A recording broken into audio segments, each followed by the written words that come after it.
just a moment, Suspense with Van Heflin.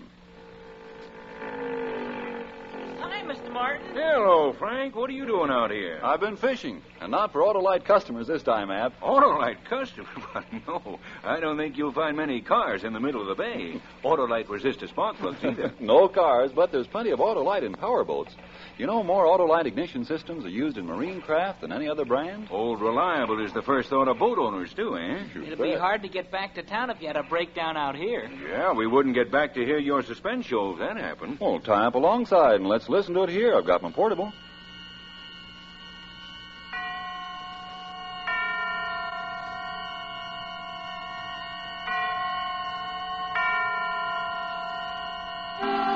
Suspense.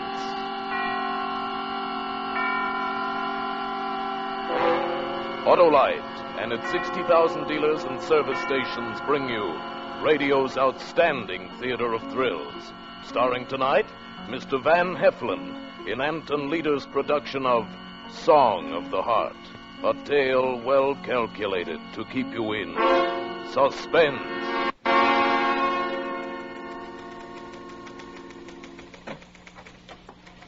Well, you explain all that to the officer in the car, ma'am. Thank you. Yeah? Can I help you? Please. What? I have a confession to make. A confession? Please, are you the officer that I'd tell it to? Well, I'll do, I guess.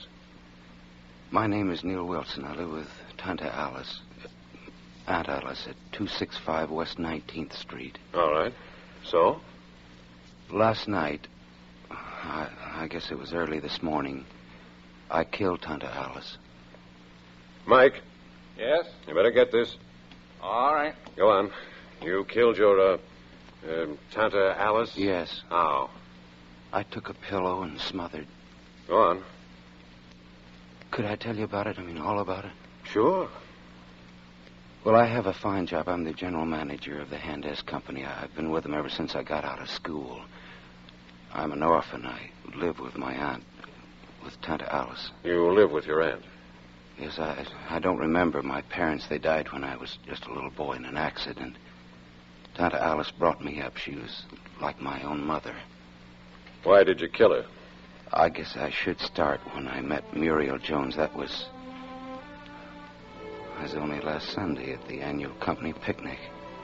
It was the first time I'd ever been to one. Usually I spent Sunday afternoons with Tanta Alice.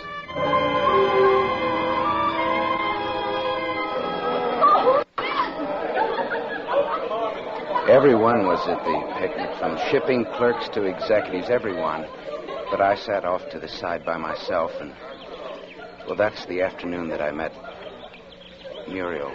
Having a good time? What? Oh, yes, thank you. Isn't it a lovely day? Yes, it is. I'm Muriel Jones, accounting department. How do you do? I'm Neil Wilson. Yes, I know. Do you mind if I sit down here? Oh, no, please do. Thank you. It's really a beautiful day, isn't it? What are you staring at? Well, I didn't... Don't you like my blouse? Oh, yes, very much. I wasn't staring. It's a present. Gift from a friend. Oh, really? Mm-hmm. I like it because I've been told I had pretty shoulders. Do you think so? Yes. Yes, I do. Did you come alone? Yes. So did I. I had several invitations, but I turned them down. Why? Did I turn them down? Huh. Because I knew you were going to be here. Really? Mm-hmm. I've seen you at the office. You always look so strict. I wanted to meet you and see if you were. Well, I'm flattered. You should be. Most of the time, all the men chase after me. This is the first time I ever did anything like this. Got a cigarette? Oh, yes, I'm sorry. There you are. Thanks. Match? Yeah. Thanks. And don't you smoke? Well, not just now, thank you. Would you like to take me home? Well, yes, I would. Should we go now? All right. Aren't you going to help me up? Oh, yes, I'm sorry. Why, Mr. Wilson, how strong you... You smell of sunshine. What a pretty speech. Do you always kiss young ladies when you first meet them? I never have before. Never met a young lady like me before, have No, you? no, I haven't. Don't kiss me anymore here. Take me home.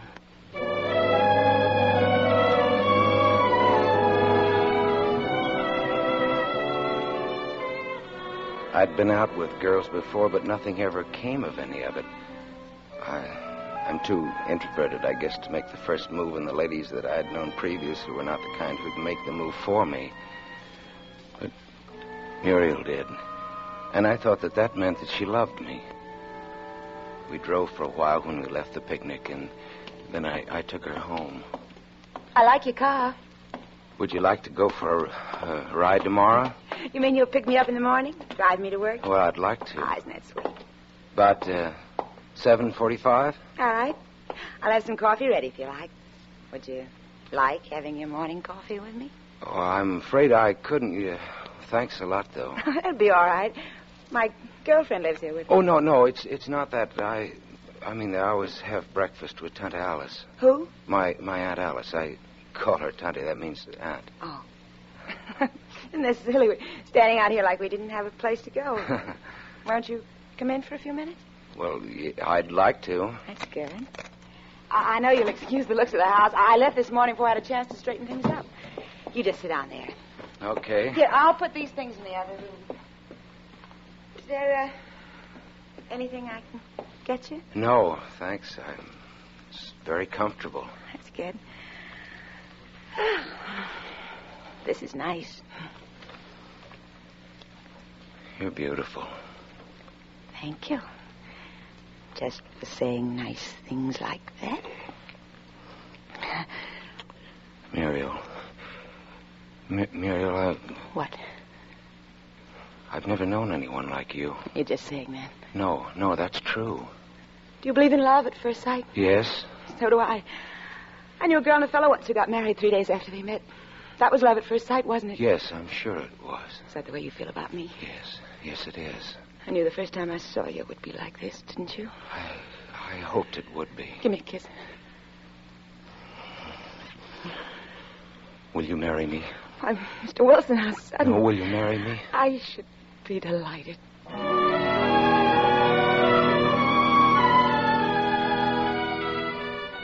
I drove home without knowing where I was going. I felt as though I'd never breathed before that day.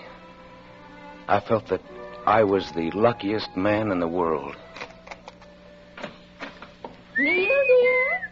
Oh, yes, Tante Alice. Did you have a nice day at the picnic, dear? Oh, I had a wonderful day. Well, aren't you going to kiss me? Oh, sure. Why, Neil, dear, what's that on your mouth? What? Where? It looks to me like lip rouge. Where? On your mouth, dear, and on your cheek, too. Why, Neil, dear. Well, it was... You better let me wipe it off. Who is the girl? Do I know her? Her name is Muriel Jones. She works at the office in the accounting department. How is it that I've never met her if you've known her so long? Well, I haven't. I just met her today. You just met her? It was... And she... Well, Tante Alice, it was love at first sight. Was it, dear? Yes, we're going to be married. When, dear? Well, pretty soon, I think. Am I going to meet her? Yes, I'll bring her here to dinner tomorrow night. All right, dear, all right. We'll have a nice dinner for her. Well, you'll like her, Tante Alice. She's a wonderful girl. I'm sure she is, dear. I'm sure. You better get some sleep now. Tomorrow is a work day, you know. Is there something special you'd like for breakfast? I won't be having breakfast here in the morning, Tante Alice. Muriel's fixing coffee for me at her house. Just coffee? Well, that's not enough breakfast for a man with a day's work to do. Oh, coffee's plenty. But you've never had just coffee for breakfast, Neil, dear. No, it's enough. Thanks anyway. All right. All right, then. I'll just have a little fruit juice here for you before you leave. No, never mind, Tante Alice. You can sleep in the morning. I'm having breakfast with Muriel.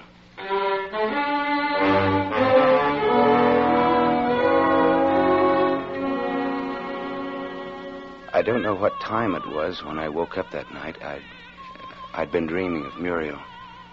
I remember the street lights were out. What woke me was some music from downstairs.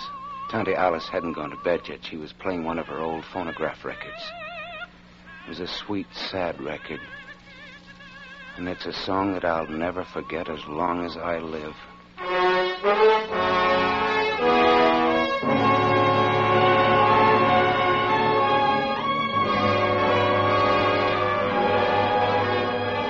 For Suspense, Autolite is bringing you Mr. Van Heflin in radio's outstanding theater of thrills, Suspense.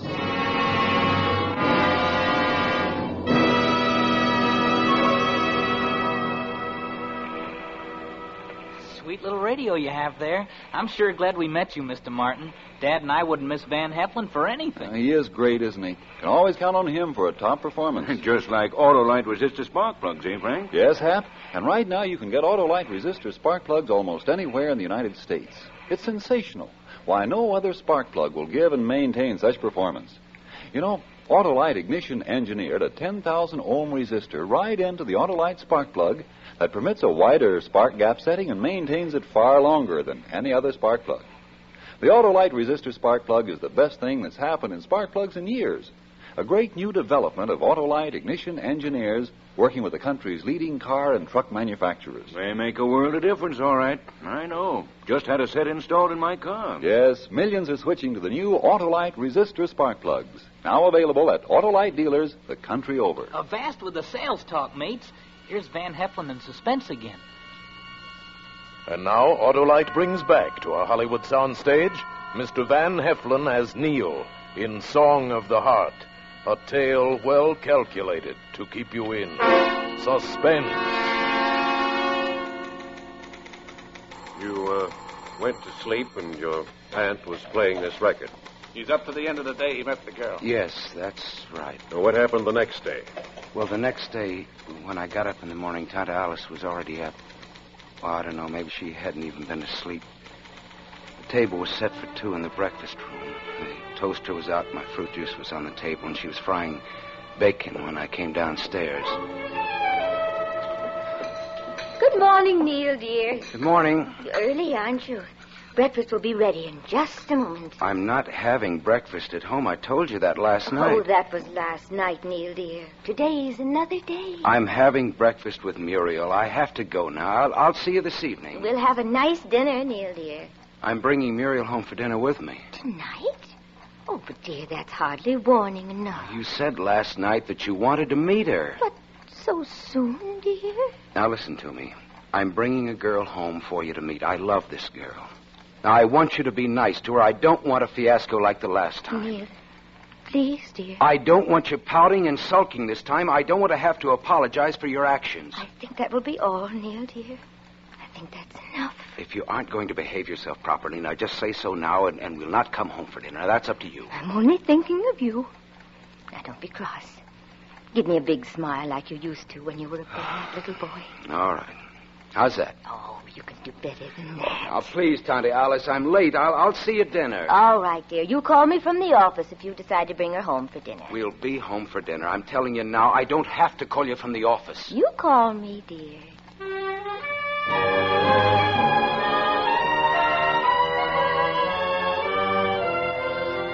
You see, the last time I tried to bring a girl home, Tante Alice had acted just the same way. She'd behaved so badly that I'd never done it again. That had been after the junior class party at high school. That's 13 years ago, and I'd never done it again. I waited for Muriel after work that evening, and we drove toward my home together. Hold your head still so I can kiss you.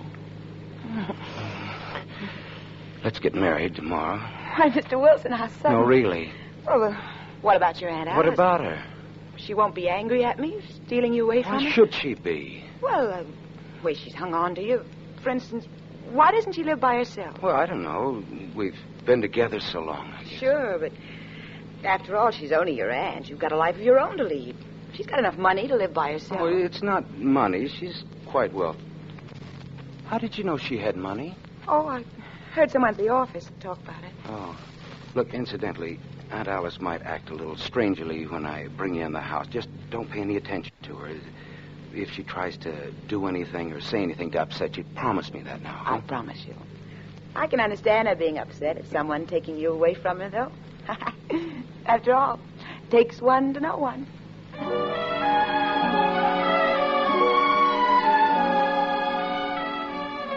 The rest of the ride home, we didn't talk. Muriel just sat close to me, and she held my hand in hers. I'll take your coat. Oh, thank you. Come on, let's go into the living room. What's that playing? Oh, that's the phonograph. Pretty old machine, isn't it? Well, that's it's the record scratching. That's what she was playing last night. What is it? French? Yes, Tante Alice has a collection of old records. This is the first time she's played them in years since I was in high school. Where is she? I don't know, she must be in the kitchen. Well, I might as well sit down, I guess. Oh, I forgot to ask you. Are my seams straight? What? Oh. Yes, they look straight. So hard to keep your stockings straight. I never can get mine long enough. Well, What? good evening, working people. Oh, good evening, Tante Alice. And this must be Mabel. No, it's Muriel. Muriel, this is my aunt, Miss Alice Tremble. Tante Alice, this is Miss Muriel Jones. How do you do? Oh, please sit down. Dinner will be ready soon. Is the phonograph too loud? I was just playing some old records. Yes, it is a little loud, Tante Alice. Oh, that's better. Is there anything I can do to help? No, that's all right, dear. Just last-minute things like the gravy. I'll do them in a bit. I'll just sit here with you two young people for a while. Oh, my, I've had a day. Preparing to meet Neil's latest young lady. He always does this to me. Calls suddenly in the middle of the afternoon and says, I'm bringing a young lady home for dinner. Why do you Most say of them he wants to marry, as though he thinks. As he said he wants to marry you. Be careful of him. He's a devil. Tante Alice, please. Now, that's not true. Can you imagine wanting to get married before you really get to know someone? Did Neil tell you we're going to get married? He did ask you then. Oh, Neil, shame on you. Shall we have our dinner? In a moment, dear, in a moment. You poor little girl. And Neil has been acting the Don Juan with you also. You poor dear. Well, excuse me, I'll let you hear some of my records while I make the gravy. Would you like me to help? No, you stay with the young lady. Muriel, is it? I can handle things alone, this once. And after all, if she should ever come back here again, I want her to think kindly of us.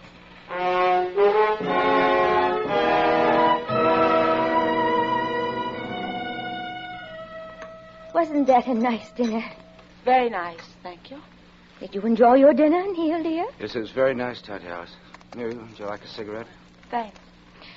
Neil, dear, don't you think you should take the girl home now so that we can go to bed? Well, you can go, Tante Alice. We'll sit here for a while. Well, all right. I'm very tired. Good night, young lady. I do hope you stop in and see us again someday. I'm always delighted to meet Neil's friends. Neil, dear, you haven't oiled my door. What am I going to do with her? What am I going to do? I don't think I've ever been treated that way. I'm sorry, darling. Please believe me. I'm sorry, but what can I do? How can I get rid of her? Just leave. When we're married, we'll leave. Oh, she'll follow us. I'm all she has in the world. I wish she were dead. Neil. No, I wish she were dead. What good is she to anyone? Hanging on for dear life to me, holding me, afraid that I'll go out on my own and have my own life and that she'll have no part of it. Oh, sure, she's been good to me. She's worked for me, but I've been good to her, too, and I've helped her. We'll go away together. She won't follow us. Have you enough money? Well, I think so. Yes, I have enough. And then there's always her money. She has it lying all over the house. She doesn't believe in banks. Well, you could take some of that. I think that's fair. Oh, listen, we better be quiet. She'll hear us. Well, I'll turn the phonograph on then. She won't. You're right, Bill. About what? What use is she? She has money which she doesn't need. She's unhappy living alone. Would kill her to live alone, and yet... I hate to say this, dear. I won't live in the same house with her. No, I don't blame you. I was thinking there are a lot of people whose time's finished. Yeah. You know, that they've done all they're good for. I read once where Eskimos put their aged people on ice floes and push them out into the ocean. No ceremony, no sorrow, just that it's the end of their time of usefulness, and that's that. Neil. You know, it would be doing her a favor. She wouldn't know. Well, you did say she wouldn't live long without you, Neil, but she'd probably die of loneliness. She's never been alone. And if she is going to follow us, like you said, then I'm sorry I can't marry you, Neil. That's hard for me to say because I love you. I don't think I've ever been in love before. Never before you. I need you, Muriel, very badly. I think that we should have the opportunity to make good with our lives. Sure we should. But how? As gently as possible. Yes. I think... What? Well, after she's asleep tonight, just put a pillow over her face. No one will ever know. It would be doing her a favor, Neil. Look, they couldn't tell. I mean, they... How could they? Well, she's old. She's smothered in her sleep. Yeah, that's right. And we could use her money to go away. After all, she won't need it. That's true enough. It's here in the house? Well, all of it's in cash, $5,000 or something. Muriel, look, you do love me now, don't you? You know I do. Kiss me. What was that? Oh, Tante Alice. Yes, Neil, dear. I was listening to the record playing. I'm so glad you children enjoy it. Isn't it a lovely song? You know what it means? No. No, I don't. Turn it off, please, Neil, dear. It's all right. Oh, I feel so odd tonight. I think I should like to tell you a story before I go to sleep. Would the girl mind? Go ahead. That record tells a story about a boy and his mother. The boy lived at home with his mother. And the boy met a girl. And the mother didn't like the girl and warned the boy away from her. But the girl used all her wiles on the boy, and the boy turned against his mother. And the girl told him that proof of his love for her would be that he killed his mother. And proof of the killing would be that he brought the girl his mother's heart. And so the poor boy killed his mother and took her heart to bring it to the girl. And on the way, he stumbled and fell, and the heart escaped his hands. And before he could get to his feet again, or even see if he was injured from the fall, the heart spoke. And the heart said to him, "Are you hurt, my son?" I cried when I heard that song the first time. Such a sad... You'd better go to sleep now. It's late. Good night, Neil, dear. Sleep well. Sleep well.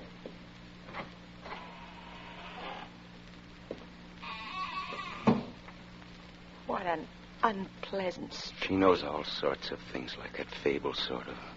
She gets older, she quotes them to me at great length. Will it take her long to go to sleep? No. She's told me a story now. She'll go right to sleep now.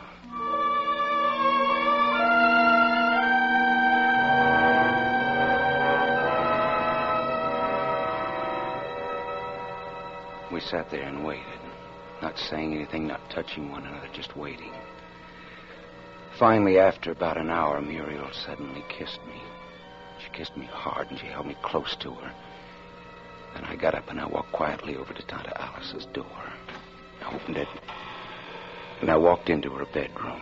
She was sleeping on her back. I took a pillow from her chaise, and then, just as I was about to put it over her face, I thought I saw her eyes move. Waited. No, I was mistaken. She was sleeping soundly, just as she always did. I lowered the pillow softly over her mouth and nose, and I held it there.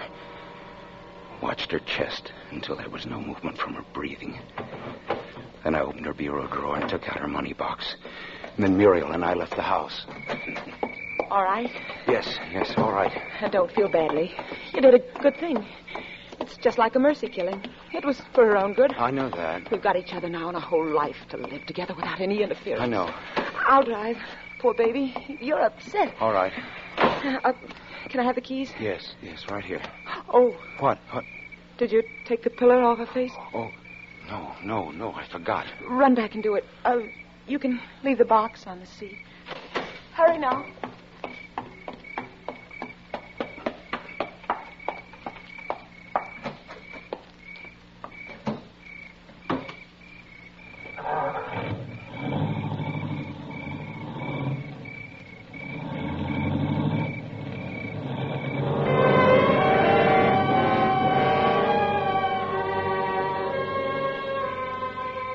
heard the car leave, and I knew what it meant. And I didn't do anything about it. I just stood there. I wanted to cry. I didn't go into Tante Alice's room. I just stood there. After a while, I opened the front door again. Went and sat down on the steps and waited for the light to come. And all night long, I heard the record playing in my brain, and I heard Tante Alice saying, "And the heart spoke, and the heart said to him, 'Are you hurt, my son?'"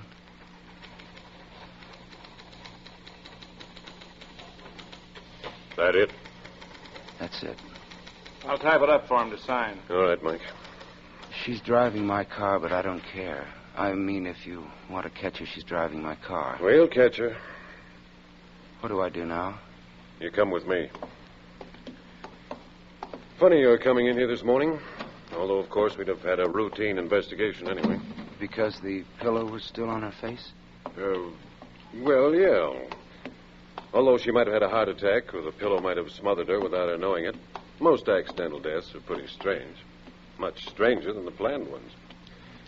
No, I meant that you didn't look at the room very closely when you went in there to kill your aunt. Yeah, in here. What do you mean that I didn't look at the room very closely? Your aunt was a pretty smart cookie, and I guess she was really looking out for you, warning you with that song, anticipating what you were planning. We were over there this morning. The door was open, the prowl car spotted it, and went to see what was cooking. It must have been after you left to come down here. They found your aunt's body, but they turned in a sort of routine report. Routine? Yeah. This case looked open and shut. Because right next to the bed on her night table, in her own handwriting, your Tante Alice left a suicide note.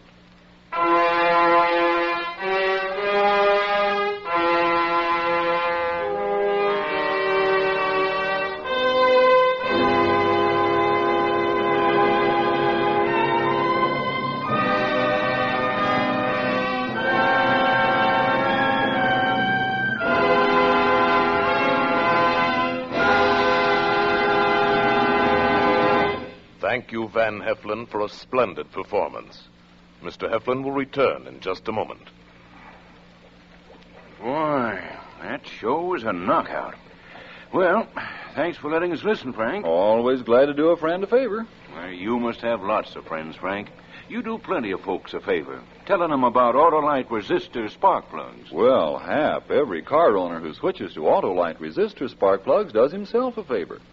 When you replace your narrow-gap spark plugs with the sensational new wide-gap Autolite resistor spark plugs, you can tell the difference in your car. You got advantages like smoother idling and saving gas. So always remember, Autolite means spark plugs. Ignition-engineered resistor spark plugs. Autolite means batteries. Stay full batteries. Autolite means ignition systems. The lifeline of your car.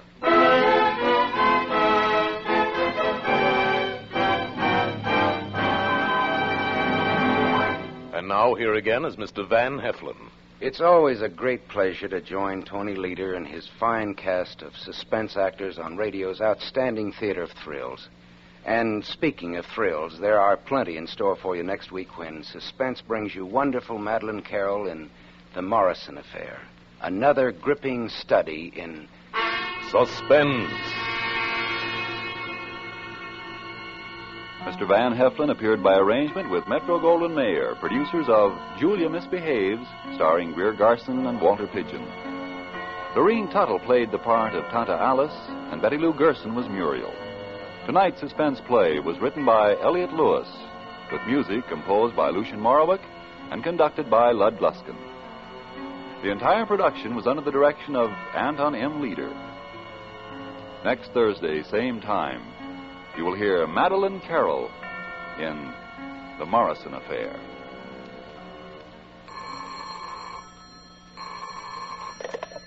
This is the Autolite Suspense Show. Go slow. Death and danger travel in fast company. Good night. Switch to Autolite. This is CBS, where 99 million people gather every week, the Columbia Broadcasting System.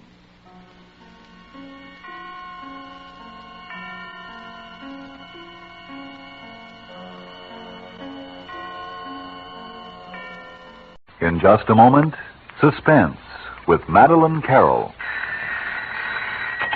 Hello. Oh, hello, Tom. Where are you? Thought you were driving over tonight. Couldn't get your car started. Well, what's wrong with it? Uh-huh. Well, sounds like ignition trouble to me, Tom. Why don't you call Ed's Auto Electric, best service station in town? He's an Autolite man. Really knows his stuff and believes in preventive service. You know, fixes things before they happen. Carries Autolite parts. You know, Autolite. Spark plugs, batteries, complete ignition systems. Yeah, that's right, the works. Oh, by the way, Tom, Autolite has that swell high-tension show on the air, Suspense. Ever hear of it? Well, why don't you tune in? It's coming on right now.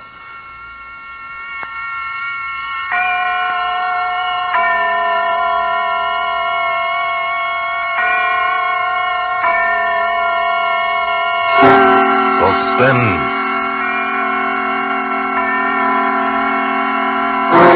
Autolite and its 60,000 dealers and service stations bring you radio's outstanding theater of thrills. Starring tonight, Miss Madeline Carroll in Anton Leader's production of The Morrison Affair, a tale well calculated to keep you in suspense. Oh, Mr. Ballou, there's a woman outside. She doesn't have an appointment, but she must speak to Mr. Ballou privately. All right, I'll see her. I'll lay you 6 to 5. It's a divorce. She's got that nothing must get in the paper look. Will you come in, please? Thank you. Thank you very much, Mr. Ballou. Please sit down. Dottie, buzz me when it's past. Okay, Mr. Ballou. We can't be overheard here, can we? No. Now then, Mrs. I'd rather you didn't take notes. Oh, well, all right. But I do need your name. I'll tell you later. Do lawyers have any kind of code or rule against revealing confidential information? Like priests? Yes. However, you want me to promise before I hear your case?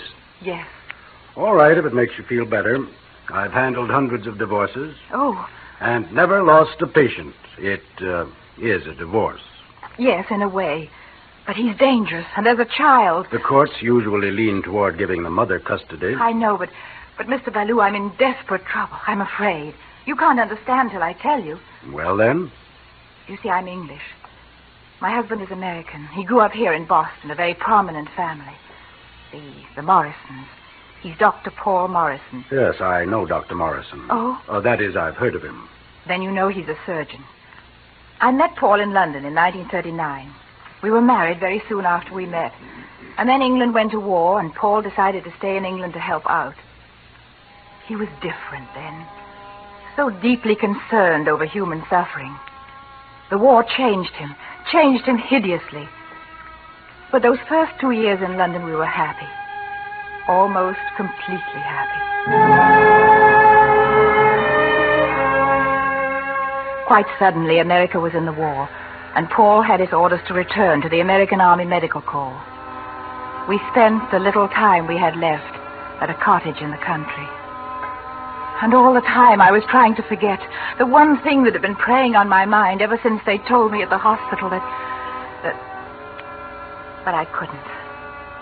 And so finally, even though it was our last day together, I went up to London to do what I had always known someday I would have to do. It was late afternoon when I returned. Who is it? Oh, darling, where on earth have you been? I'm sorry I'm so late, Paul. Oh, never mind about being sorry. Come over here this instant. Give me a kiss. Want to know something? What? You're a heartless hussy going off and leaving me alone all day. Our last day. Do you think I'd have gone if it hadn't been important? Now, look, darling, I'm a doctor, too. I don't know what doctor you went to see this time, but none of us can perform miracles. I don't believe in miracles, Paul, and I didn't go to London to see a doctor. I went to find out if we could adopt a child. Adopt a child? I know you've always been against the idea, Paul. Darling, this is no time to go into a big, complicated thing like that. I've got to be on my way home by this time tomorrow. It's not this time tomorrow I'm thinking about, Paul. It's all my life. If I can't have a child of my own, then I want to adopt one. But, Sheila, I sort of halfway picked out one at the orphanage today. What? His parents were killed in an air raid, and oh, Paul, you've always wanted a boy. I've wanted a son, yes. But adopting a child involves certain risks. There are fundamental laws of heredity. Now you're being plain old-fashioned. You can call it anything you like. It's out of the question. Why? Give me one reason why. You know the reasons as well as I do. All I know is I'm a woman and I want a child. Sheila, come here. Look at me. Maybe I'm old-fashioned or overcautious, but if we got a child that way, picked him out like something on a grocery shelf, you might feel he was your son, but he wouldn't be mine. And the son has to be for both of us, or not at all. I stayed on in London for more than 6 months after Paul left. It was ghastly there for everyone. As for me, I lived in a fever of loneliness, worse than loneliness. Then my mother asked me down to the country to wait out the war with her. It was a summer evening when I took a crowded train from Paddington, and I sat alone in the compartment, numb with my hunger for Paul. You must understand, that day I wasn't myself. I wasn't accountable. You see, I had a double kind of loneliness. When the conductor opened my compartment door for other passengers, I didn't even look up at first. Here we are, missus. I'll shoot you. Oh, thank you ever so much. It's the window seat. No, I want the window seat. Now then, you two. I reckon the missus is going to want some of that fresh air for the little nipper. Here, you can have my seat if you like. It doesn't make any difference to me. Oh, it's very kind of you, miss, I'm sure. Mum, I want to see the guards van. Not now, Johnny. But, Mum, you promised. Missus, I'll let you know when we're near Reading Junction. Oh, thank you. No trouble at all, missus. I hope Mary's not taking up too much room on the seat, miss. No, not at all. Was he shoving and pushing me, Mum? Now, Mary. Oh, either. I don't think more room than him. Stop, you just stop it. Mary, stop rummaging in my carry-all. There's nothing in it to eat. Oh, dear. Children can be such a trial. Now, what? Now, hush. Yes, I know you're hungry. Can I hold him for a minute? What, miss?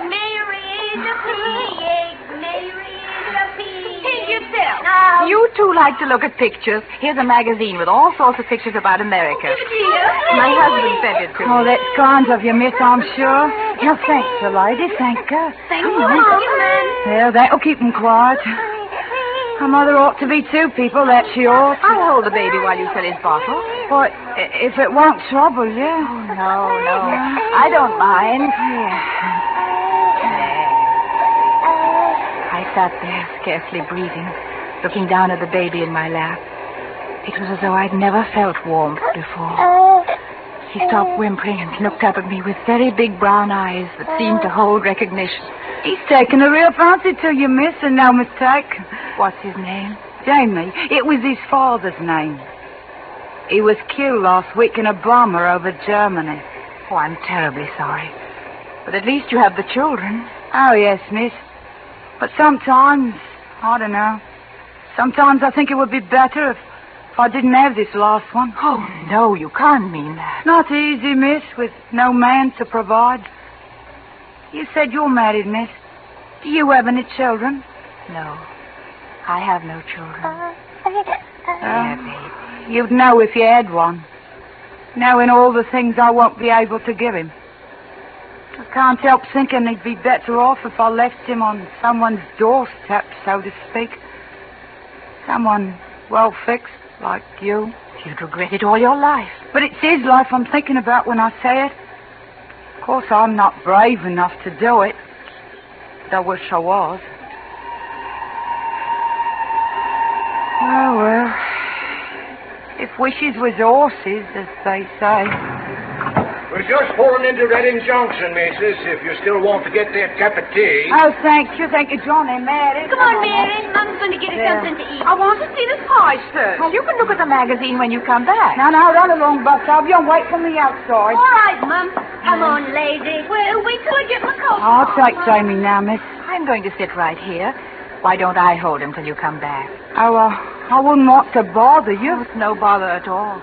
Well, you won't have any trouble with him. He's always been a good baby. Come in, I'll wait. If you're sure, miss. Quite sure? Oh, yes, I'm quite sure.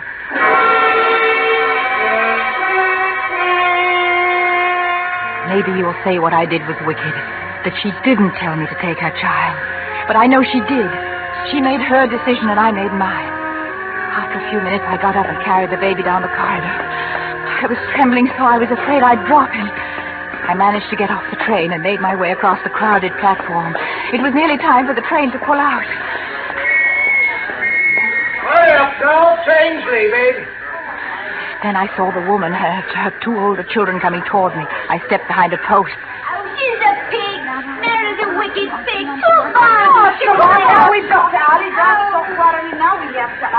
I stood there and watched the three climb onto the train. Then he began to move. And it was the brakes or a train whistle. If only I hadn't imagined it was something else. Above the racket of the train, it sounded like a woman screaming.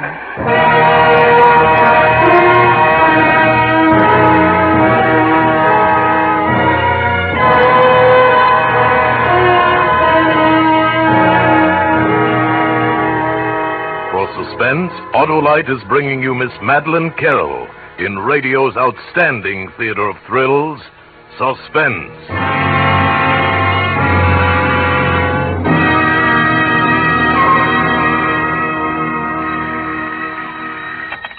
Hello. Oh, it's you again, Tom. Swell program, eh? What? The name of that Autolite service station? Well, it's Ed's Auto Electric. Just look for the big Autolite sign down on Main Street. But wait, here's more dope on Autolite service. Listen to Frank Martin. For expert ignition checkup and repair, stop at your nearest Autolite service station.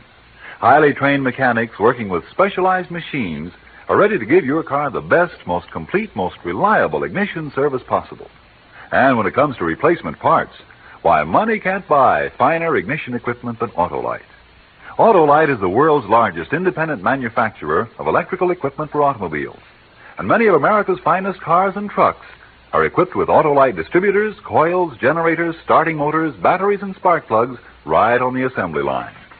So, friends, if you want truly reliable ignition, parts, and service, call on your nearest Autolite service station or the car dealer who sells your make of car. Autolite? Autolite service stations are listed in your classified telephone directory under Automotive Electrical Service. And now, Autolite brings back to our Hollywood soundstage Miss Madeline Carroll as Sheila in The Morrison Affair. A tale well calculated to keep you in suspense. I can't file for your divorce, Mrs. Morrison, until you and your husband turn the child over to the British consul. My husband doesn't know. He thinks it's his child? He suspects something's wrong, but... Well, then make a clean breast of it. Tell him. Oh, no, he mustn't ever know. He'll kill me or Janie or both of us. How on earth did you make your husband believe? That was easy. I figured it all out on the way to Mother's. I took a bus at Reading Junction, then another train. It was almost midnight when I got home and let myself in the front door.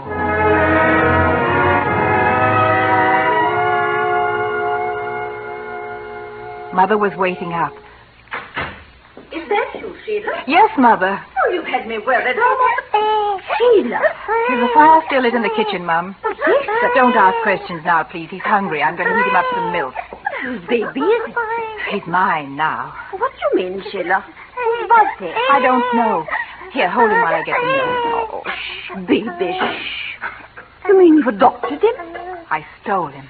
Sheila. I don't ask you to understand, Mother.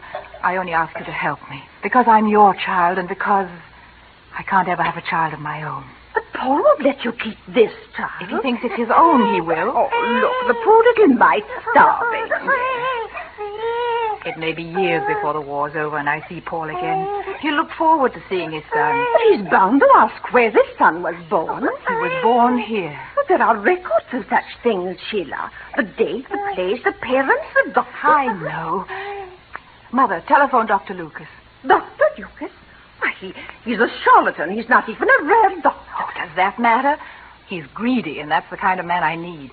Tell him I want to see him tomorrow. Because tomorrow, my son Jamie will be born.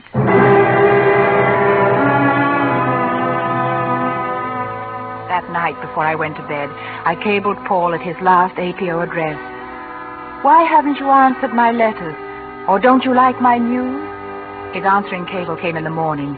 What letters? What news? We'll phone. It was going to be easy. Paul had traveled so much. New York, Baltimore, 3 months in the Pacific. It would be easy to make him believe that some of his mail had gone astray. I waited all day for Paul's call and for Dr. Lucas. That miserable little man took his time about it. Mrs. Morrison, I'm late, but your mother assured me no one was ill. No, it's about my son. Why, I didn't hear that I'm you had having difficulties about his birth record. I've lost the certificate and I need a duplicate. Why, Mrs. Morrison, I'm sure if you write As a matter of fact, I want the record changed. Change? I want the certificate to say that he was born here today. Mrs. Morrison. It can be done, can't it? It's rather difficult.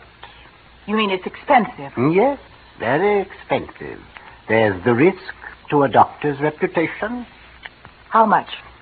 £1,000. All right. No, I'm afraid it will have to be £1,200. All right, but that's all I can pay. Here, you can write it out under this lamp. One moment, I'll find the form. Yes, here it is. He's the son of Mr. and Mrs. Paul Morrison. Excuse me, please. Yes? Go ahead, Major Morrison. Hello? Hello, Sheila. Paul, darling. Where are you? India. I turned the whole army inside out to get a priority. Can you hear me all right? Fine. But, darling, why didn't you answer my letters?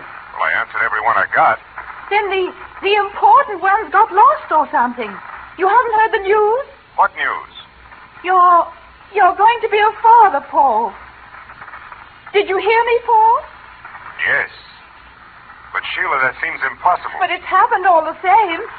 Any day now you'll have a son and heir. Oh, you've made up your mind. It's going to be a boy, eh? That's what you want, isn't it? Yes, it's what I want. But it seems like a miracle. I was dead certain that I... Something wrong, Mrs. Morrison? I was cut off. Operator!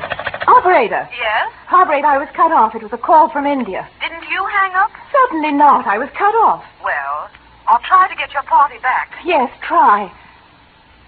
But it's all right if you don't. What is the name of your son, Mrs. Morrison? Jamie Morrison. Jamie Morrison, born July 3rd, 1942. You know, Mrs. Morrison, heredity is tricky. There's nothing wrong with my son's heredity. And then there's always the danger of being found out, as long as anyone knows beside yourself. At first, some nights I dreamed that Jamie's mother had come to fetch Jamie. But that was only at first.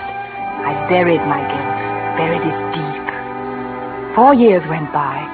Then the war was over, and Jamie and I sailed to join Paul in America. The day I arrived in New York, I may have been nervous, but I was sure at last of happiness, as sure as I'd ever been in my life. Oh, Paul, darling. My dear. Oh, I've never seen you look better, darling. Motherhood suits you. Is that my daddy? Yes, Jamie. Well, how do you do, James? My name isn't James. It's Jamie. Jamie? Yes, I've always called him that. I don't know why. It's a kind of nickname, I suppose. Well, from now on, we'd better settle for James. We Morrisons never appreciated nicknames. Funny about his eyes. His eyes? I've got to look up my Mendel. Can two blue-eyed people have a brown-eyed child? They must. We did, no matter what Mendel says. Well, he's positively the first Morrison with brown eyes. But why not? He's the miracle kid.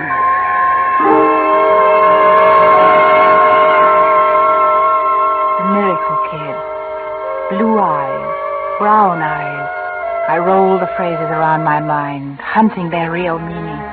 I was oversensitive, of course, but from the first day I felt that Paul was hostile to Jamie.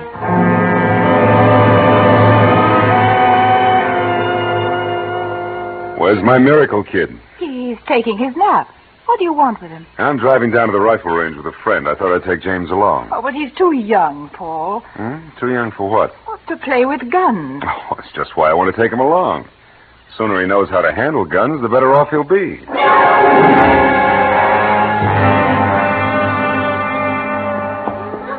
Mommy, where are you, Mommy? Here I am, Jamie. Mommy, I fell off. Oh, darling, what's happened? I fell off the horse. He went too fast and jumped around, and I fell off and put my knee. Yeah, I brought the iodine. He's more scared than hurt. Oh, not iodine. Use peroxide. It won't sting. I told you he was too young to ride. Oh, it was a gentle horse. Jamie lost the seat when it started to trot, that's all. We'll do better next time, won't we, kid? I guess so, Daddy. There won't be a next time. Yes, there will be, Sheila. Jamie, go up to Mother's room, and I'll be along in a minute to fix your knee. All right, Mommy. There's candy in my bureau. You know where. Yes, Mommy, I know. Paul, what are you trying to do? I'm trying to make my son like my son. He's my son, too, you know. What you're doing to him, Sheila, he's not anybody's son. He's a zombie. I swear I'd rather see him dead than what you want him to be. I suppose it was then that I first realized what I would have to do. That someday soon, I'd have to get Jamie away from Paul. I was frightened. I even began to carry a gun in my bag, and I began to make plans. I'd start again, build a new life for myself and my son. Then yesterday, I knew that I'd have to hurry, that I couldn't postpone my decision any longer. I found out when Paul came home from the hospital. He came directly to my room. Ah, there you are. I want to tell you something, Sheila. What is it? What's happened? A big day at the conference. Oh, you mean the medical conference? Yeah, a psychiatrist from Chicago named Drake read a paper on psychosomatic medicine. Terrific. And then there was a curious report on euthanasia. You know, mercy killing. Interesting but extreme. In what way? Well, the doctor delivering the report favors not only the mercy killing of incurables, he advocates weeding out and purifying the race by studying heredity and eliminating those whose heredity is questionable. Real crackpot. Horrible. Sheila, while his report was going on, though, I began to wonder about you and Jamie. About me and Jamie? Yes. I wanted to ask you, is there something about Jamie's heredity that you don't want me to know?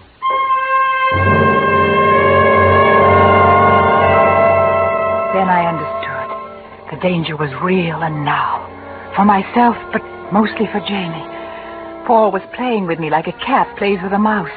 This talk about mercy killing, heredity, this subtle, cruel talk, threatening me with Jamie's death, announcing in advance the mercy killing of a child who is inferior because he isn't a Morrison. That's why I've come to you, Mr. Ballou. I can't risk Paul's getting custody. I have to take Jamie away first, far away where Paul can't reach him, and then get a divorce. Mm-hmm. I want you to tell me where it's safest for us to go and get the papers I need. Mrs. Morrison, I promised that whatever you told me would be confidential. I'm sorry I made that promise. If I hadn't, I'd go to Dr. Morrison and tell him that his wife carries a heavy load of guilt. A very heavy load. And it's coloring everything she does. You think I'm insane? I think you have dangerous delusions. And you won't help me? I can't, Mrs. Morrison. A psychiatrist might help you, but only if you go to him now before it's too late.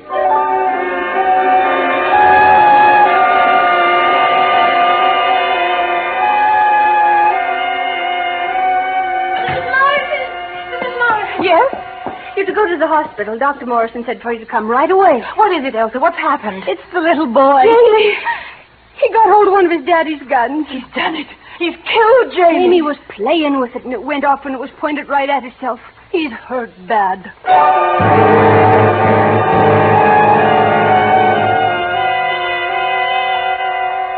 Take my blood, Paul. Take it. I'll do anything. Sheila, get hold of yourself. You're hysterical. We have to know his blood type first. The lab should be calling back any minute. Paul, I'd rather you didn't operate. Ask Dr. McDonald. Well, this isn't McDonald's kind of a case. Don't you trust me, Sheila? I thought you might be too nervous being his father. Am I, Sheila? What? Am I his father, Sheila? Dr. Morrison speaking. All right. It's the lab. Hello? Yes, Brooks. It's what? You're absolutely sure. You checked twice? I see. Yes, thank you. You gave the results of the blood test. We can't use your blood, Sheila. You know from the blood test? Yes, Dr. Morrison? Get the boy ready for operation. I'll start immediately. Yes, Doctor. No, what, Sheila? No, don't tell me. All I know is that your blood is type A and mine is type A and James is type B. Wait here, Sheila. Don't do it, Paul. Do what? I won't let you operate. I won't. Get Dr. McDonald. Or I'll kill you. You're out of your mind. You can't shoot that gun. I can and I will before I let you touch Jamie. Now that you know he's not your son. I've always known it. You're lying. From the first moment I saw him. It's a proven medical fact. Two blue-eyed people cannot have a brown-eyed child. And all your cruelty was deliberate. At first I thought you'd been unfaithful. That Jamie was your son and another man was his father. But the blood proves he's not yours either. You adopted him. I stole him, and I'm not going to lose him now. We're all ready, Dr. Morrison. Thank you. Wait here, Sheila. Paul, I warned you. Mrs. Morrison, don't!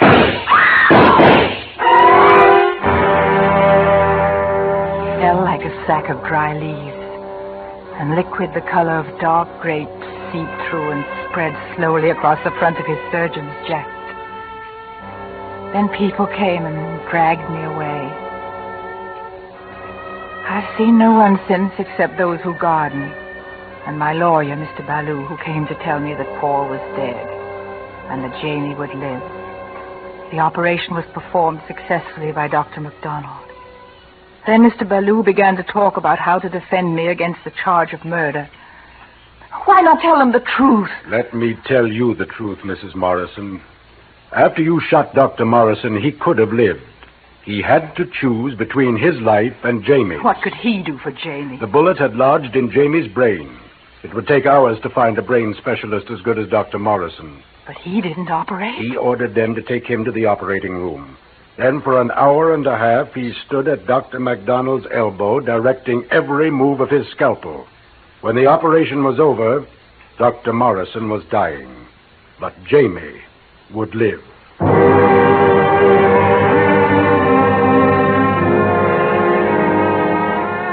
And so, in my defense, Mr. Ballou intends to plead insanity. But I wasn't insane then. Nor am I now, I know that. I'm merely a selfish woman. Everything I did for myself, not for Jamie. I can see that now. But Paul gave his life for his son. And no matter what happens to him now, Jamie had a father.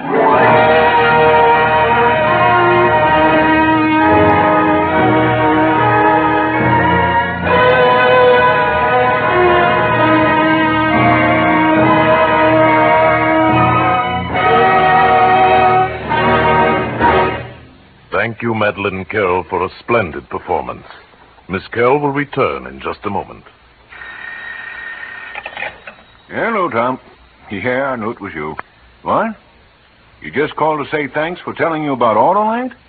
Well, don't thank me. Frank Martin's your man. Well, friends, you'll thank and congratulate yourself for depending on your Autolite serviceman because of the way your car will perform after it's had his expert care. He's got the skill, equipment, and those great Autolite parts to put your ignition system in top shape. Look up your nearest Autolite service station. It's listed in your classified phone book under Automotive Electrical Service. And keep in mind, wherever you go, Autolite means spark plugs. Ignition-engineered spark plugs. Autolite means batteries. Stay full batteries. Autolite means ignition system. The lifeline of your car.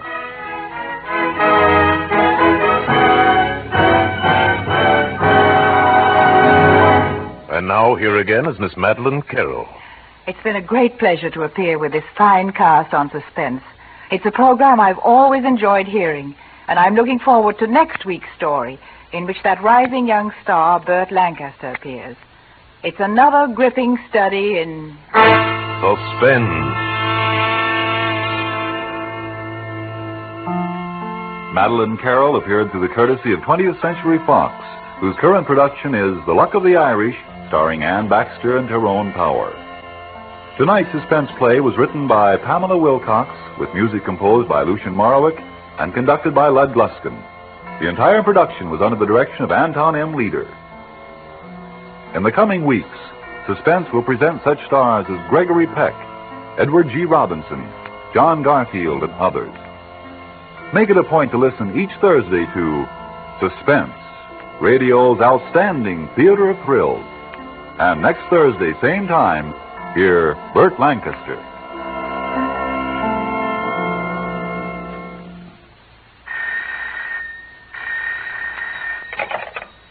This is the Autolite Suspense Show. Drive slowly. Death and danger travel in fast company. Good night. Switch to Autolite. This is CBS, the Columbia Broadcasting System.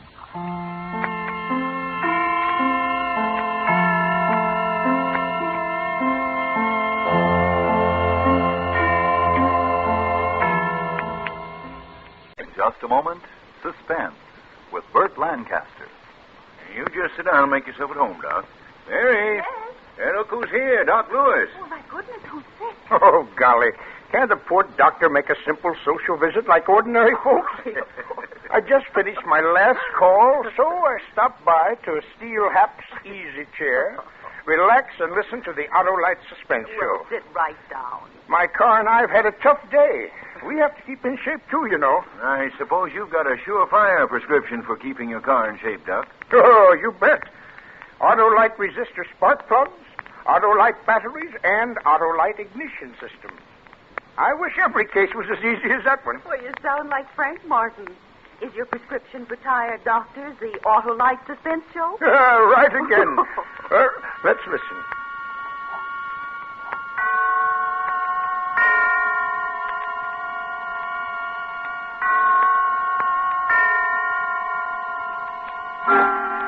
Suspense.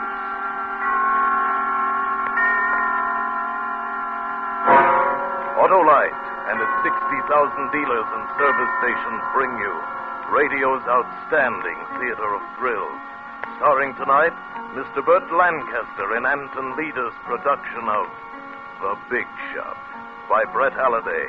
A tale well calculated to keep you in suspense. You gotta be tough to be a big shot. Especially when you're cursed with yellow curly hair and a pretty baby face. I learned about that early, when I was a kid, and the other kids started razzing. I learned that if you bounced a brick off somebody's head, the razzing stopped, and you were somebody. It was a very profitable lesson, which paid off as I grew up, and I found it pays dividends whether you're on East 10th Street or down in Mexico. Morton. Charlie Morton. Yeah? Well, welcome to Mexico. Well, thanks. You're Quinn, I suppose. Right. Glad to meet you. Same here. Well, it's lucky you were the only American on the bus, or I'd never have recognized you. No? No. Collins Road, he was sending a young fellow out just from engineering school, but I didn't expect him. Listen, Quinn. Never mind my looks. You asked for a mining engineer, and you got one. Any complaints? Why, of course. Well, if there are, you can pay me off my guarantee, and I'll get back on that bus. Now, wait a minute, Morton. I didn't mean to offend you. I got no complaints as long as you can do the job. I can do the job. Yes, I guess maybe you can. Now, how about a drink? Sure. Right over here at the corner. In Mexico, there's always a bottle of tequila not too far away. That's one thing makes it attractive. Must be the only thing, then. Oh, I don't know. Some of us like it down here.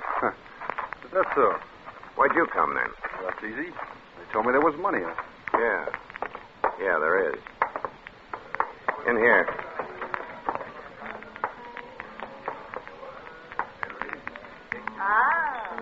Bienvenidos, señores. ¿Qué quieren ustedes? Dos tequilas, por favor. Dos tequilas. Sí. I hope you like tequila, Morton. It's about all they have around here. It'll do. Are all the bartenders like that? No, that's Lolita. Her father owns the place.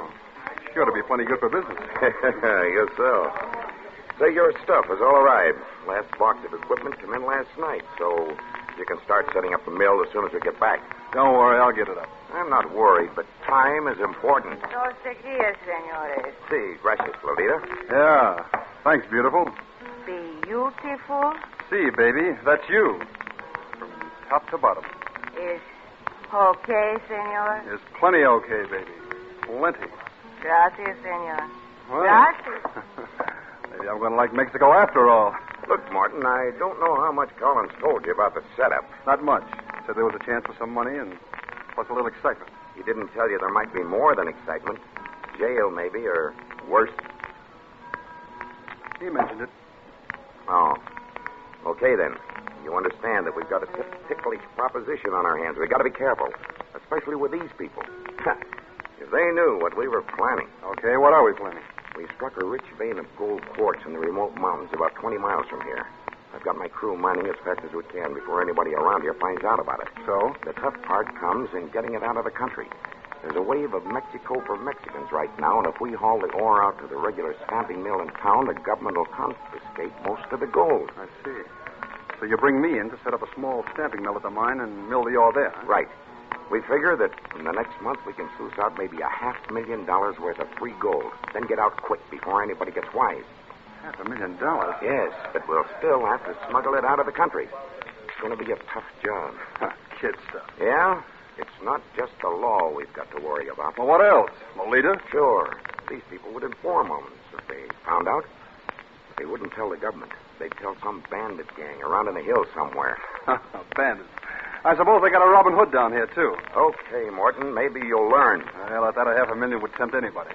And a 20th of that is your share, maybe 25,000. That's not hay. Senores. Careful, Morton. Senores, ¿quieren ustedes otra bebida? No, gracias. ¿Cuánto? Un peso. Gracias, señores. Hey, Lolita. Sí, señor. You understand, comprende English? Sí, señor. I speak English muy good. Oh, so I see. Never mind, baby. A little is enough. Your old man ever give you any time off? Yes, señor. No comprendo. Well, let's put it another way. Are you doing anything Saturday night? Wait a minute, Morton. Better not make any dates. Well, why not? The guy can't work all the time, especially with stuff like this around.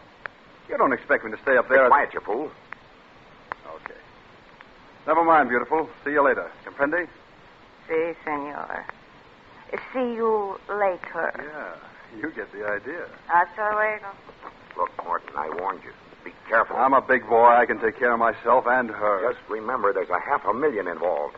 Yeah, $500,000. Maybe, altogether, for the company. 25,000 for you. $500,000. Listen, Morton. And 25,000 for me. That's not enough for you? It'll do for a start. You think you're a pretty big shot, don't you, Morton? And you don't like it, is that it? I don't like you. That bus is still out there. And you could get another engineer down here in maybe 6 weeks.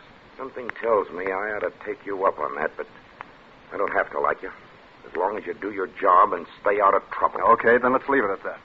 Whatever happens, it won't be me who'll have any regrets. The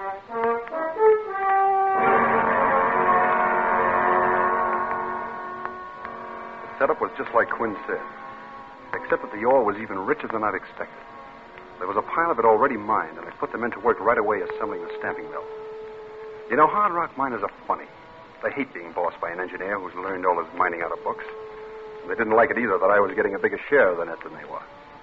And, of course, to add that, my looks, the yellow hair, and the baby face. I knew that sooner or later I'd have to show them that they couldn't draw any wrong conclusions from my face. Well, it didn't take long for the showdown to come. On, Hank. Let's knock off. Chow's ready. Wait a minute, Logan. Yeah? That sluice is not tight. You better get down there and tighten up those bolts. It can wait till tomorrow. Chow's ready. I said get down there and tighten up those bolts. Who's going to make me? A dude engineer? I am. Why, you measly little... Yeah, but you're not tough enough. Little man. Me, will you? Look out. They're too close to the gully. Morton, look out. Morton, you knocked him over the cliff. He went down in the gully. I saw him. Hurry up. Get down there, man. He's probably hurt bad. Must have fallen 30 feet. Morton, where are you going? Somebody said supper was ready. You didn't have to do that. You didn't have to knock him over the cliff. Yeah, all they asked for. But you didn't have to fight like that. Like you meant to kill him. They wouldn't take orders, and I had to show them. Okay, Morton. Hey, Quinn. Yeah? He's dead. His neck's broke. So, You got to show us all how tough you are, don't you, Morton? Even if it amounts to murder. Nobody else wants any supper. I do. I'm hungry.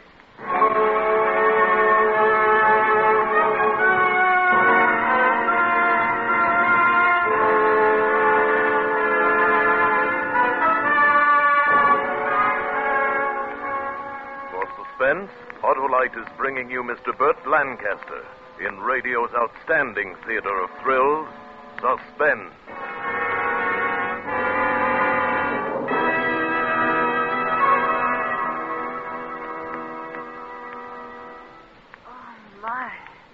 I wouldn't call Suspense very relaxing, Dr. Lewis.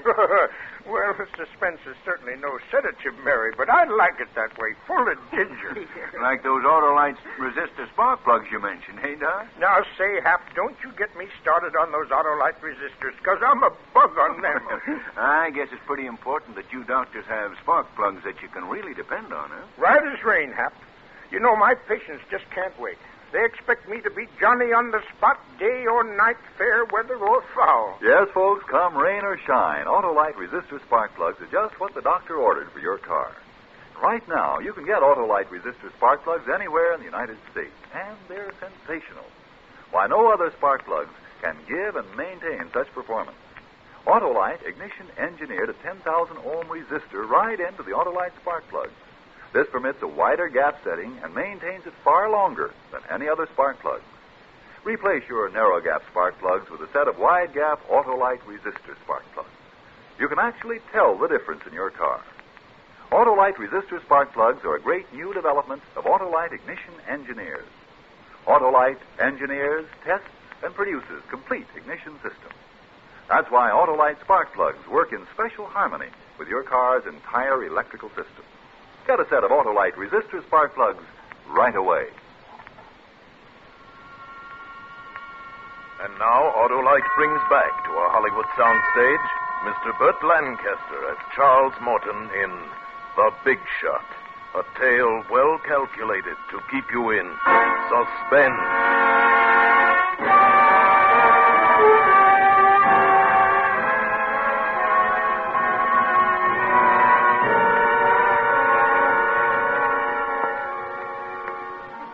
You gotta be tough.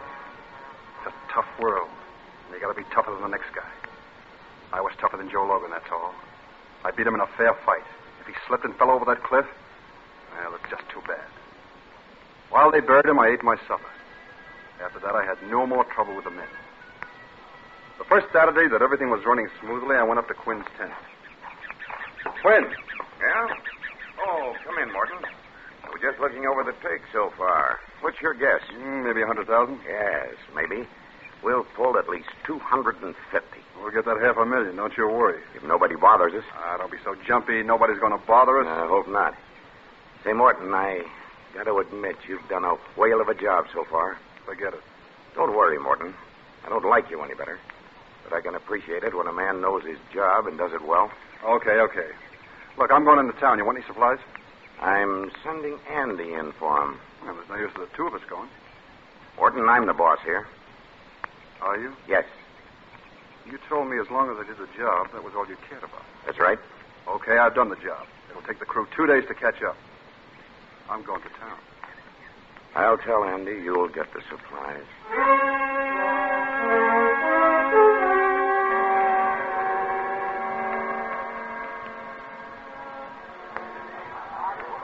Aquí, querido. More tequila? Sí, baby. Come here. Senor Charm.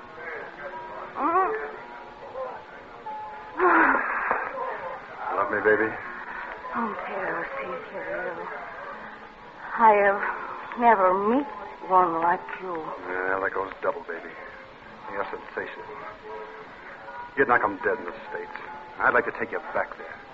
I'd like to dress you up in fancy clothes with diamonds in your hair. Diamonds? Oh, senor, you must be very rich. Not yet. But give me time. It's very interesting. Tell me more, querido. Later, baby, later. Right now, let's blow this joint. But, Senor Charlie, is it not you must go back to wherever you go? They can do without me for a while. I like it here better. Okay? Okay, senor. Well, what was that? What'd the kid say? It's nothing, Senor Charlie. It's a game they play. Well, what'd he say? He say, beware El Chico. Oh, who's El Chico? It's nobody, Senor. You must not mind. Sounds like a Mexican goblin or something. El Chico is, they say, a bandido. You know, like Americanos. He rob, kill them. They see me with Americano, they say, beware El Chico. It's a game. I get it. He's a Mexican equivalent of Superman, eh? An imaginary Robin Hood in a sombrero.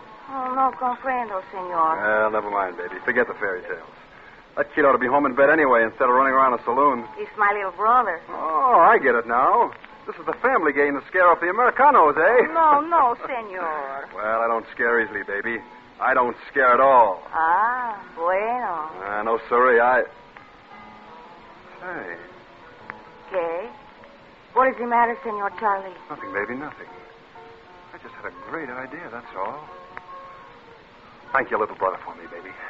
He's just given me a great idea.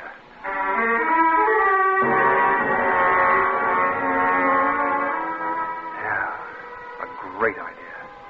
For a long time I've been thinking, why just 25,000? Why not the whole $500,000? There's something wonderful about those little bags of free gold, you know? They're so negotiable. You don't have to exchange them for anything else before you can get the cash. With $500,000 and Lolita, life could be beautiful. And now the plan was shaping up in my mind. I started putting it into effect as soon as I got back to the camp. Quinn was waiting there for me as I rode up, and I could see he was boiling. Where in thunder have you been? You were due back 2 days ago. I got drunk. I didn't feel like hitting the trail this morning. Oh, just like that. Take it or leave it. Well, that's it. I don't blame a man for getting drunk. Once. But I'll send somebody else in for supplies next week. I'm going in. I got a date next Saturday night. Listen, Morton, I told you. You want to fire me now? Huh? You got anybody else that can keep the mill going? I haven't, and you know it. All right, then. Let's get to work. Morton. Maybe we better speed up a little, too. Why? Well, they're talking in town about this El Chico. El Chico? Yeah, Bandit thinks he's going to run all the Americanos out of Mexico. He's making war on the merchants. He's been raising Cain up north. Up north? Yeah. The talk in town was that he's heading down this way. I was afraid of something like that. You better tell me about it, Morton. Tell me all about it.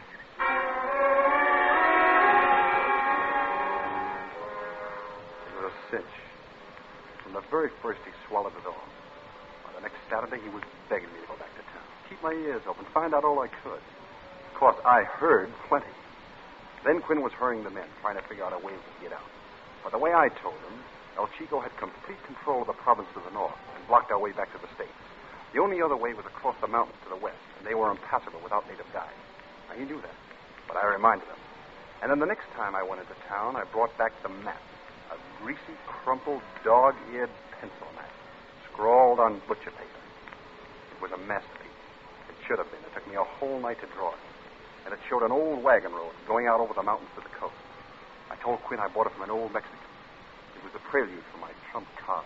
Okay. That map looks genuine, all right. And if it is, that road can't be more than 10 miles due west of here. Well, I figure less than that. Straight over there in that low pass. My golly, I think you're right. Sure. All we got to do is to get across this one canyon right here. And how do you figure we do that? With wings? It's 300 feet deep and 100 wide. No, it's easy. Yeah? That tequila you've been swilling in town's got you goofy. Why not throw a bridge across? I love the way you say that. Like, why not have another flapjack for breakfast? Look, I'm an engineer, remember? I'll put a bridge across there in 3 days. Morton, you do that, and I'll take back everything I ever said about you.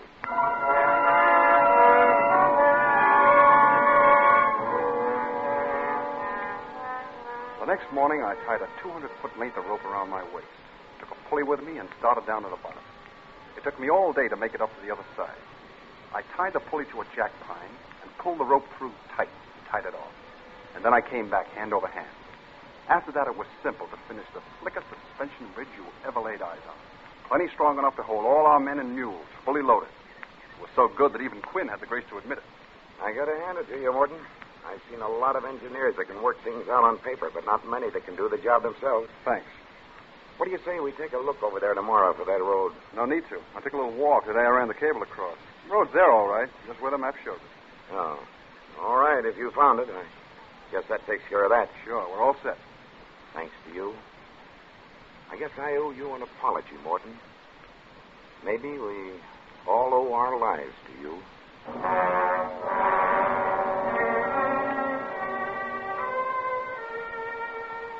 That's the only time, before or after, that I had a qualm when he said that. But you gotta be tough. I couldn't forget that. It was too late now to back out. Everything was ready. We were all set to leave on short notice. Quinn wrote a letter to Collins in the States, telling him to meet us on the coast with a boat. Quinn gave me the letter to mail in town. But of course, I never mailed it. I spent my time in town getting the necessary mules and the gear.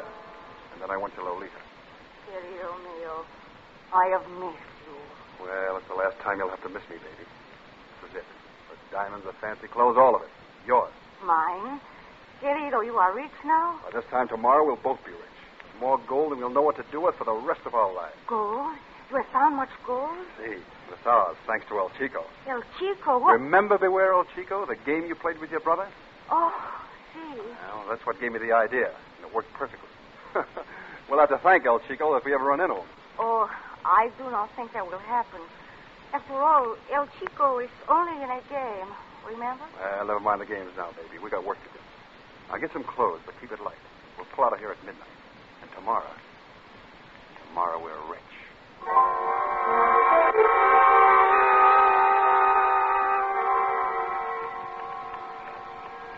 Whoa there, Alto. We are here already, querido. No, but you stay here with the mules while I go into camp with Quinn's train. It'll be dawn in an hour, then you start up. See. And remember, raise as much dust as you can. It's part of the plan. See. By the time you get there, everything will be ready. Comprende? See, querido. You are sure there will be no mistake? Not with me running this clam bake, honey. Now give me a kiss. That girl. Hasta luego, baby. Good luck, querido. But I wasn't depending on luck. You don't need luck when you got everything figured. By noon, the leader and I'd be on our way back to the States with a trunk full of that yellow stuff. And the men? Well, I didn't even give them a thought. Not even Quinn. Dumb luck. Too stupid to reach for what they wanted. They deserved whatever life handed them.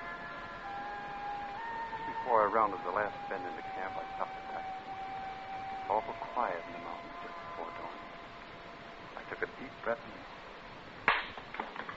Quinn! Get going, you mangy cutters. Try to look like you've been running for 20 miles. Quinn! Who is it? What, is that you? What is it? What's the matter? Alta. Well, we'll have to get out in a hurry. El Chico's on his way here with 20 men. He'll be here inside of 2 hours. How'd he find out about us? Oh, it's all my fault. I was a fool to trust the leader. I thought she was okay. She sent word to El Chico about the gold. You blasted idiot. I told you to keep your mouth shut. I know. You can kick me anywhere. I've been kicking myself all the way up here. I'd like to kill you. Well, I wouldn't blame you, Quinn. All right, men, get those mules back. We're getting out. The gold cleared. 2 saddlebags for each mule. Hurry, over there. I worked like a demon alongside the men, getting the stuff packed. And then, just as the last mule was getting his diamond hitch, I grabbed Quinn's arm. What do you want? Quinn, I've been thinking. I gotta do something. Looks to me like you've done enough. Don't you see? It's my fault. It's up to me to do something now. This is no time to beat your breast. We're getting out. Getting out of here as fast as we can. No, look, I got an idea. You gotta let me square myself. Make it snappy. We can't waste time. Well, listen. I placed a dynamite charge under the eye bolts at this side of the bridge. Uh-huh. Now, I'll stay on this side and wait till you're safely across. Then blow the boat clean so there'll be no trace left. I see. You cut the cables on the other side with a hacksaw, and the whole bridge will drop to the bottom where the brush will hide it. You'll be out of sight when El Chico comes. And I'll tell him you've outslicked him, gone north. He'll waste several days riding after you before he realizes the truth, and by that time you'll be safe on the coast. What about you? Well, I don't matter. This wouldn't have happened if I had shut my mouth off. Come on, you fellows get going. No, we'll stick together. Cutting the cables on the far side's a good idea. He'll lose a day going back to where he can cross the canyon. A day is not enough. His horses will catch your move. We got to destroy every sign of the bridge, make them think you've gone the other way. I'm staying. I don't know. It's the only way, Quinn. Look. You can see the dust cloud over there on the trail. He's coming. You haven't got much time to get out of sight. All right, Morton. Maybe I was wrong about you. Let me shake your hand. Good luck. Good luck. That's all guys like Quinn can think about. They don't understand a man who's tough enough to make his own luck. All of them lined up and they shook my hand. They all hated me since I came on the job. Now they were shaking my hand. And in a minute, the leading you'll start. Soon they were all sprung out on that long, swaying bridge. Quinn stayed till last, facing the mountain. I waved to him and waited for him to step out on the bridge. My hand inched toward the plunger. But then the stupid fool started back toward me. Go on, Quinn, hurry. There's no time. I can catch up with him. Listen, I've been thinking, Morton. Sunday, while you were in town, I looked around for that road.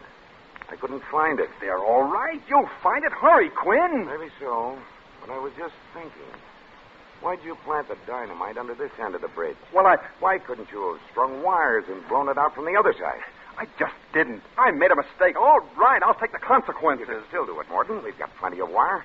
No need for you to fall into El Chico's hands. Go on, you fool. Go on. In a minute, it'll be too late. Too late for what, Morton? Look at that dust. He's coming. You know what I think? I think El Chico isn't anywhere within 500 miles of here. What? I think you planned to blow up this bridge with the men on it. Drop us all at the bottom where you could pick up the pieces. Get away, Quinn. Can't stop me now. I'll take care of you later. Get away from that plunger. Stop it. Morton, get your hand off that. Stop it. No.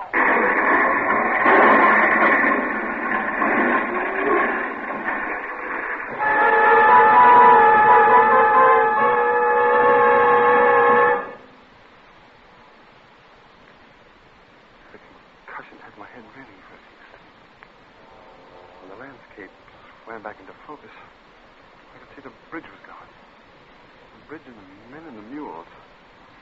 But I couldn't seem to figure out what happened. Quinn lay beside me. Very still. I could see blood. How did... I seem to remember hearing a shot. But where did it come from? Charlie! Senor Charlie! Lolita! You did it! You shot him! You're wonderful! We did it, baby. We did it. Look it down there. $500,000, baby. 3 million pesos in gold. All we got to do is go down and pick it up. Indeed, a good job, senor. Dead stupidly at the little man in the big sombrero who stepped out of the manzanita and grinned at me. A smoking revolver dangled from one hairy paw, and the other was pulling Lolita toward him. My Lolita. She put her arms around him and kissed him in a way that she never kissed me. We will pick up your gold for you, senor. You are a very smart man, Senor Charlie. I should like to be your friend. Except you are gringo. And you mistake to make the love to the sweetheart of El Chico.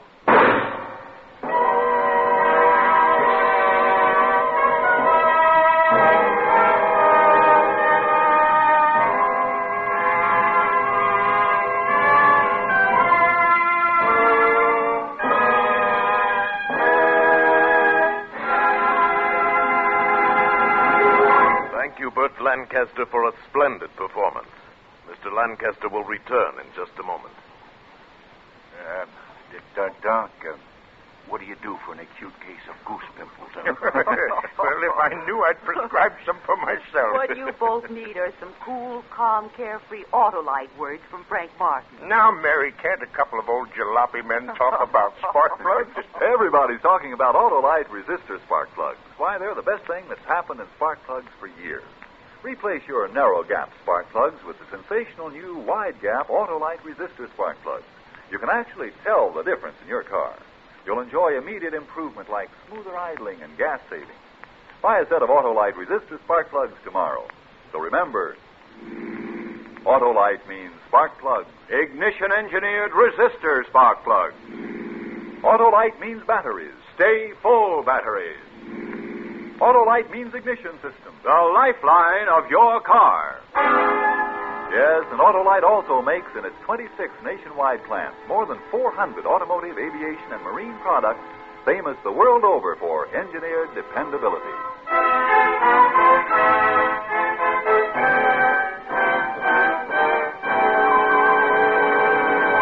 And now here again is Mr. Burt Lancaster.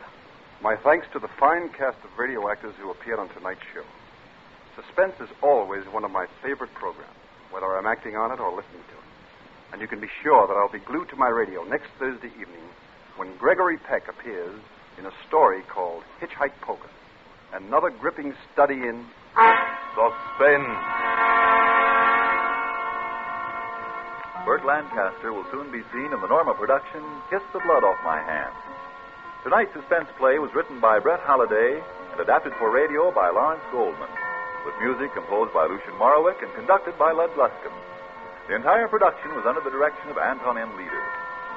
In the coming weeks, Suspense will present such stars as Robert Young, Virginia Bruce, Edward G. Robinson, Ray Milland, and many others. And of special note, our star tonight, Burt Lancaster, may currently be seen in the film version of Sorry, Wrong Number, that great suspense play, soon to be repeated on this program with Agnes Moorehead in her original role. Make it a point to listen each Thursday to Suspense, radio's outstanding theater of thrills. And next Thursday, same time, hear Gregory Peck in Hitchhike Poker. This is the Autolite Suspense Show. Drive slowly.